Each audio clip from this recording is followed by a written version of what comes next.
أعوذ بالله من الشيطان الرجيم. بسم الله الرحمن الرحيم. فمن تاب من بعد ظلمه وأصلح فإن الله يتوب عليه إن الله غفور رحيم. ألم تعلم أن الله له ملك السماوات والأرض يعذب من يشاء ويغفر لمن يشاء والله على كل شيء قدير. سورہ مائدہ سورہ نمبر 5 آیت نمبر 39 اور 40. ان دو آیتوں کے اندر اللہ تبارک و تعالیٰ نے ایک بہت بڑا اصول بتایا ہے کہ اکثر لوگ کنفیوژن میں رہتے ہیں، گلٹی، افسوس کہ ہم نے پچھلی زندگی میں یہ غلط کام کر دیا، وہ برا کام کر دیا، پتہ نہیں اللہ تعالیٰ معاف کرے گا کہ نہیں کرے گا. تو یہ شیطانی خیال ہے. دوسرا یہ کہ ہمارے اور خدا کے بیچ میں تیسرے کسی انسان کی ضرورت نہیں ہے. جیسے دوسرے دھرم میں ہے کہ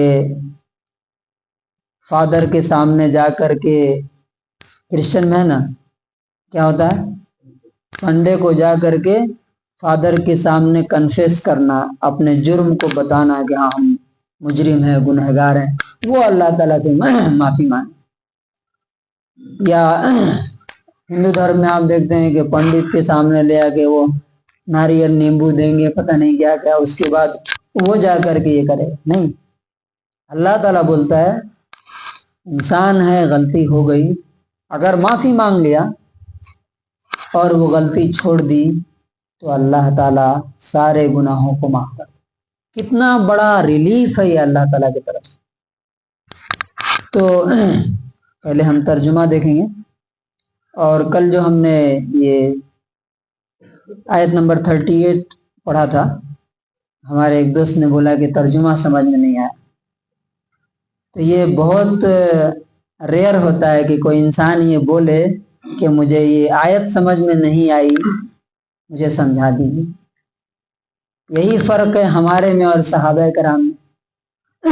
وہ قرآن سے اٹیچ تھے، جب تک ایک آیت سمجھ میں نہیں آتی تھی اگلی آیت پہ نہیں پڑھتے تھے. اور ہمارا مسئلہ کیا ہے، پورا قرآن پڑھ جاتے ہیں، پتہ نہیں چلتا ہے کہ ہم نے کیا پڑھا. تو میں اس کا بھی ترجمہ کرتا ہوں. والسارق والسارقۃ، سارق چور اور سارقہ چورنی، تا گول تا لگاتے ہیں تو وہ فیمیل کے معنی میں آ جاتا ہے. والسارق والسارقۃ فاقطعوا، قطع مطلب ہوتا ہے کاٹنا، اسی سے قطع رحمی آتا ہے، رشتہ توڑ دینا. حدیث میں آتا ہے لا يدخل الجنت قاطع، رشتہ توڑنے والا، کاٹنے والا جنت میں نہیں جائے گا.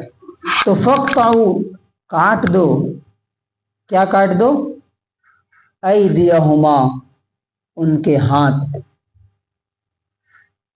ہاتھ یہیں سے کاٹا جائے گا، لیکن وہ کل پوری ڈیٹیل آ چکی ہے کہ بہت سارے کنڈیشنز ہیں اس کے لیے. اسلامک اسٹیٹ ہونا چاہیے، پھر اس کے بعد صدقے کا، خیرات کا، ہر انسان کی ضرورت پوری ہونی چاہیے، کوئی بھوکا نہ رہے، کوئی بیمار نہ رہے. یہ سب کنڈیشن فالو کرنے کے بعد تب کوئی چوری کرے، اس کا مطلب ہے کہ وہ انسان گندے دل کا ہے، اس کا ہاتھ گندا ہے، اس کا دل گندا. اب وہ ہاتھ جو ہے نا، جو دوسروں کے مال پر اٹھے، وہ رہنے کے قابل نہیں، وہ گندا ہاتھ. جیسے جو انسان دوسرے کا مرڈر کرے وہ جینے کے لائق نہیں ہے اللہ کے نظر میں. تو اسی طرح جو ہاتھ کسی دوسرے کے مال پر اٹھے، وہ ہاتھ اللہ تعالیٰ انسانوں کے مال کو سیف کرنا چاہتا ہے. بہرحال یہ کس لیے ہے؟ جزان، بدلہ ہے. یہ جزا کہتے ہیں عربی میں کس کو؟ بدلہ. اور دونوں معنوں میں استعمال ہوتا ہے، سزا کے معنی میں بھی استعمال ہوتا ہے اور ریوارڈ کے معنی میں بھی استعمال ہوتا ہے۔ کس چیز کا بدلہ؟ بیما کا سبا، جو انہوں نے پاپ کیا، گناہ کیا، چوری کی، اس کا بدلہ۔ کسب مطلب ہوتا ہے کمائی۔ نکالم من اللہ، اتنی بڑی سزا کیوں؟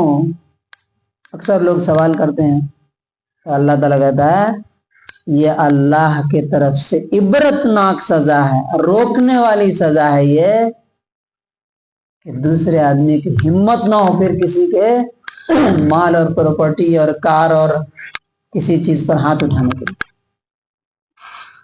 جہاں پر یہ سزائیں امپلیمنٹ ہوتی ہے وہاں لوگ دکان کھول کے چلے جاتے ہیں سونے کی اور اس کی کوئی چھوتا بھی نہیں۔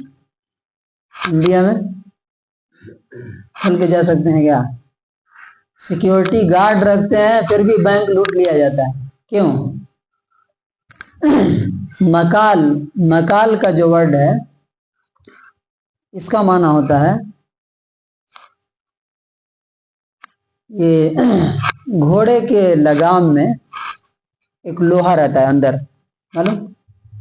وہ لوہے میں وہ لگام ڈالتے ہیں، رسی باندھتے ہیں، تو اس کو بولتے ہیں نقل۔ وہ کس لیے لگایا جاتا ہے؟ گھوڑے کو روکنے کے لیے۔ اسی طرح سے جانور کی جو رسی ہوتی ہے اس کو بھی نقل بولتے ہیں۔ یعنی یہ سزا اس لیے دی جا رہی ہے کہ باقی دوسرے لوگوں کو دیکھ کر کے بدن میں کیا ہو جائے؟ کپ کپی پیدا ہو جائے، سوچ کے کہ ہم کسی کا مال اگر لوٹیں گے، چرائیں گے تو کیا ہو جائے گا؟ ہمارا ہاتھ ہی نہیں رہے گا۔ واللہ عزیز، اور اللہ تعالی سب سے زیادہ پاورفل ہے، اور حکیم کیا ہے؟ حکمت والا ہے، وزڈم والا ہے۔ اس کی کوئی سزا، اس کا کوئی ریوارڈ حکمت اور وزڈم سے خالی نہیں ہے۔ یہ کس لیے کر رہا ہے؟ اس میں اللہ کا فائدہ ہے کیا؟ آپ سوچئے جو جاہل لوگ بولتے ہیں نان مسلم، یعنی جن آیتوں پر سب سے زیادہ آبجیکشنز ہوتے ہیں ان میں سے ایک یہ بھی ہے، بتاؤ ہاتھ کاٹنے کا کتنا بڑا ظالمانہ سزا ہے۔ ان جاہلوں سے پوچھئے کہ یہ سزا جو اللہ تعالیٰ نے دی ہے کیا اللہ تعالیٰ کو فائدہ ہے اس میں یا انسانیت کو فائدہ ہے؟ اور ایک آدمی کا ہاتھ کٹے گا لاکھوں لوگوں کا مال کیا ہو جائے گا؟ بچ جائے گا، سیف ہو جائے گا۔ لیکن پھر یہ بہت سارے کنڈیشنز کے ساتھ ہے جو کل میں بتا چکا۔ اب اس کے بعد غلطی تو ہو گئی، اب کیا کریں انسان؟ ہماری سوسائٹی میں اکثر دیکھتے ہیں کوئی آدمی ایک جرم کر لیا، وہ اچھا بھی بننے جاتا ہے تو لوگ کیا بولتے ہیں؟ تمہیں مجھے سمجھانے آ رہے ہو، تمہاری پچھلی ہسٹری معلوم نہیں مجھے۔ پیچھے کی بات ایک محاورہ بولتے ہیں، 70 چوہے کھا کے بلی چلی حج کرنے۔ کیوں؟ یہ شیطانی خیال ہے، شیطانی بات ہے۔ کیونکہ ایک انسان جب برائی سے اچھائی کی طرف آتا ہے تو شیطان اس کو روکنے کی کوشش کرتا ہے۔ اور جو لوگ یہ باتیں کرتے ہیں نا، تمہاری پچھلی ہسٹری مجھے معلوم ہے، تم کیسے تھے، تم یاد کرو، اس کا مطلب وہ ان کو اور دھکا دے رہے ہیں کہ جا کے چرنڈی میں ہی رہو، باہر مت آؤ۔ اللہ تعالیٰ بولتا ہے کہ نہیں، تم سے غلطی ہو گئی، 99 بھی اگر حدیث میں ہے نا، انسان ہے، غلطی ہو گئی تو فمن تابا، توبہ کر لیا۔ توبہ کا مطلب کیا ہوتا ہے؟ وہ گناہ چھوڑا اور جس کا مال چرایا تھا، اب چونکہ یہاں چوری کی بات ہو رہی ہے، جس کا پیسہ چرایا تھا، جس کا کچھ بھی چرایا تھا، وہ لے آ کے واپس کر دیا اور کہہ دیا اللہ تعالیٰ سے کہ اللہ جو میں نے پیچھے کیا اس پر مجھے بہت افسوس ہے، دکھ ہے کہ میں نے غلطی کر دی، آگے میں ایسا نہیں کروں گا۔ یہ 4 کنڈیشن ہے، تب جا کے توبہ قبول ہوتی۔ من بعد ظلم ہی، اپنے اوپر ظلم کرنے کے بعد۔ اپنے اوپر ظلم کیا اس نے، سامان چوری کیا دوسرے کا، تو ظلم دوسرے پر کیا نا کہ اپنے پر کیا؟ اللہ تعالیٰ بولتا ہے کہ تم جو بھی گناہ کرتے ہو سب سے پہلے تم اپنے اوپر ظلم کرتے ہو۔ کیوں؟ اس لیے کہ اس کی سزا کس کو ملے گی؟ قیامت کے دن یہ چوری کی سزا کس کو ملے گی؟ تمہیں ملے گی. تو پہلا ظلم تمہارے اوپر ہے، دوسرا ظلم دوسرے پر ہے. تو اپنے اوپر ظلم کرنے کے بعد وہ اصلحہ، اور اصلحہ مطلب اصلاح کر لیا، اردو میں بھی بولتا ہے نا اصلاح، سدھار لیا اپنے آپ کو. اسی سے صالح ورڈ آتا ہے، صالحین، نیک لوگ. وَإِنَّ اللَّهَ يَتُوبُ عَلَيْهِ، تو اللہ تعالیٰ کیا کرتا ہے؟ اس کی توبہ قبول کر لیتا ہے، اس کو معاف کر دیتا ہے. تو اب نہ کوئی اسے تانا دے سکتا ہے، ٹونٹ کر سکتا ہے کہ تم پہلے زمانے میں یہ کیے تھے، پچھلی ہسٹری کوئی نہیں بتا سکتا. اور نہ اللہ ہی تعالیٰ اسے آخرت میں پوچھے گا، بلکہ اللہ بھی نام اعمال سے اس کے گناہ کو کیا کر دے گا؟ مٹا دے گا. کیوں؟ ان اللہ، بے شک اللہ تعالیٰ، غفور، کیا ہے؟ بہت زیادہ معاف کرنے والا. غفور جو ہے نا سپرلیٹو ڈگری ہے، بہت زیادہ معاف کرنے والا، ہمیشہ معاف کرنے والا ہے. اور رحیم، کیا ہے؟ رحم کرنے والا. رحم کا مطلب کیا ہوتا ہے؟ انکنڈیشنل محبت، انکنڈیشنل لو، بغیر کسی شرط کے. فار ایگزامپل، بیوی بچے باپ سے محبت کرتے ہیں، کنڈیشن ہے یہاں پہ کیا؟ باپ کھلاتا پلاتا. اگر باپ کھلانا پلانا چھوڑ دے، خرچہ دینا چھوڑ دے، تو بچے رہیں گے کیا؟ بیوی کو اگر شوہر خرچہ دینا چھوڑ دے، اگلے دن ہی کہاں چلی جائے گی؟ وہ میں کہ چلی جائے گی، ہم تمہارے ساتھ نہیں رہ سکتے. کیوں؟ کنڈیشنل محبت ہے، ادھر سے پیسے خرچ، تب ادھر سے محبت ہے. اللہ تعالیٰ بولتا ہے کہ تم سے مجھے کوئی فائدہ ہے کیا؟ تمہاری عبادت سے ہمیں کوئی فائدہ ہے کیا؟ نہیں ہے. تم عبادت کرو نہ کرو، میں ویسے ہی بڑا ہوں. اس کے باوجود بھی اللہ تعالیٰ ہم سے کیا کرتا ہے؟ محبت کرتا. اور یہ جو قانون اللہ تعالیٰ دے رہا ہے، یہ کس کی محبت میں دے رہا ہے؟ کس کے مال کو سیو کرنے کے لیے؟ کس کے پیسے کو سیو کرنے کے لیے؟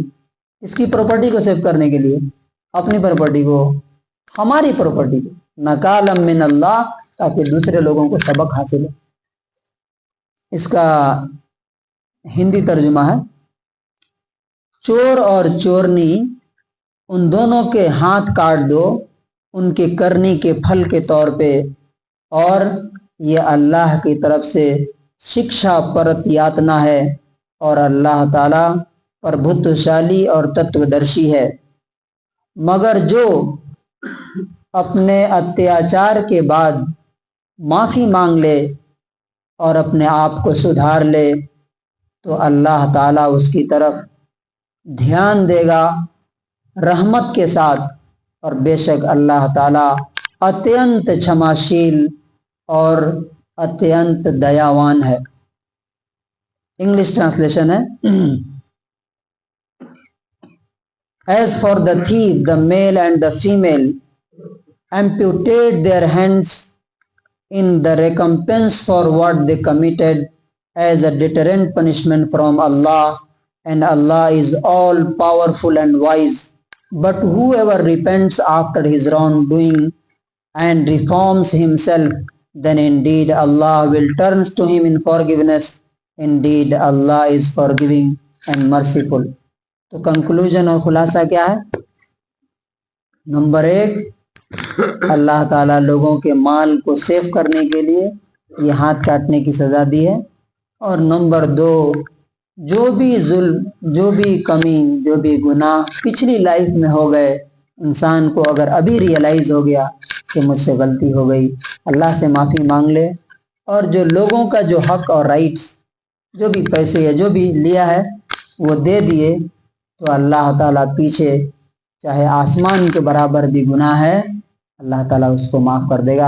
کسی فادر کے پاس، کسی پنڈت کے پاس، کسی مولوی کے پاس، کسی حضرت کے پاس جا کے کنفیس کرنے کی ضرورت نہیں ہے. اللہ اور بندے کے بیچ میں تیسرا کوئی نہیں ہے. اللہ تبارک و تعالیٰ سے دعا ہے کہ اللہ تعالیٰ ہمیں اپنے گناہوں کی توبہ کرنے اور اس سے معافی مانگنے کی توفیق نصیب کرے.